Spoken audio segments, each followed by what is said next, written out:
Sleep Awake has one of the best horror premises I've heard in years. If you fall asleep, you die. Not metaphorically, not you turn into a monster. You just get erased by a phenomenon called the hush. In a world where sleep is lethal, your body wants it more than ever, and that fight is the real villain. That's the hook. The question is, does the game around that idea actually live up to it?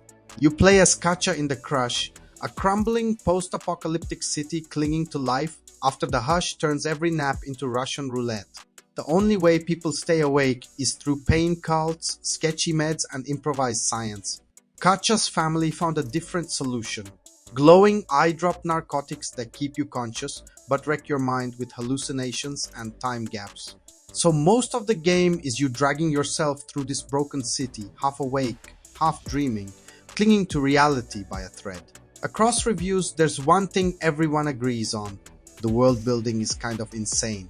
DualShockers is obsessed with the lore, the factions, the cults, the way people adapt to never sleeping. Shack News calls out how disturbingly believable it feels. Instead of fix the disaster, humanity just normalizes it and turns staying awake into politics and religion. You see dead-end corporate fixes, thoughts and prayers machines, pain worship shrines, all layered on top of each other like decades of bad decisions. If you like digging into environmental storytelling and reading notes, this world absolutely feeds you. On presentation, it goes even harder. Robin Fink from Nine Inch Nails did the soundscape and it shows. With good headphones, the audio is pure anxiety fuel, industrial drones, sharp stingers, weird voices in the edges of the mix. DualShockers is straight up fanboying over the soundtrack, calling it one of the most unique soundscapes in a horror game. Visually, you've got grimy streets, authoritarian posters, and then these surreal breakdowns where reality melts. Filing cabinets erupt out of walls. Turnstiles become spinning blades, live action footage and inkblot abstractions smash over your screen. Multiple reviewers compare it more to an art installation or a fever dream than a traditional horror campaign. So far, this all sounds like GOTY material. Here's where the divide starts. Actually playing Sleep Awake is much more conservative than it looks.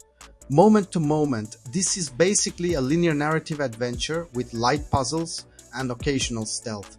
No combat, no skill trees, no big systems. You walk, you explore, you flip switches, you gather ingredients, you solve simple find the thing to open the thing puzzles. When it flows, it feels like a really well-directed horror movie you're walking through. The problem is the stealth. Most of the early danger comes from dudes in gas masks with batons. Generic patrol-type enemies you sneak past by crouching, slipping through vents, waiting for them to look away. Games Radar calls this an unremarkable stealth jaunt, and that's the vibe, functional, but absolutely not as fresh as the premise or the art. Shack News says the stealth rooms actively harsh the tone because they break the momentum and feel like a throwback to sneaking into Hyrule Castle in Ocarina of Time. DualShockers is more forgiving, but even there the stealth is called out as the weak link. If you're into no BS analysis like this, hit subscribe so Veteran Game can keep you awake in healthier ways than Katja's eye drugs. There's also a split on the writing density. DualShockers loves the documents and backstory. They're reading every notebook, soaking up every bit of lore. Games Radar bounces off it, calling the flavor text dry and overly proper noun heavy, like everyone's an exposition machine instead of a person. If you're the type who hates pausing to read long files, a chunk of this game's storytelling is gonna slide right off you. The good news, the second half gets much stronger. All three reviews point to late-game enemies and sequences where the surreal imagery and the mechanics finally fuse. There's a don't look at it style monster with brutal sound design that genuinely freaked people out, and a couple of late sequences that finally match the premise's intensity.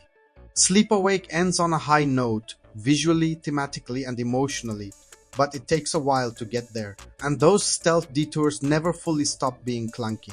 So who is this for? If you want a mechanically deep horror game with slick combat or complex stealth like Alien. Isolation, this is not your thing. Sleep Awake is closer to cinematic walking sim plus light stealth than full survival horror. But if you're into horror as art-strong premise, big ideas about how people break under pressure, wild visuals, and audio that lives in your head, this is absolutely worth the 5-ish hours.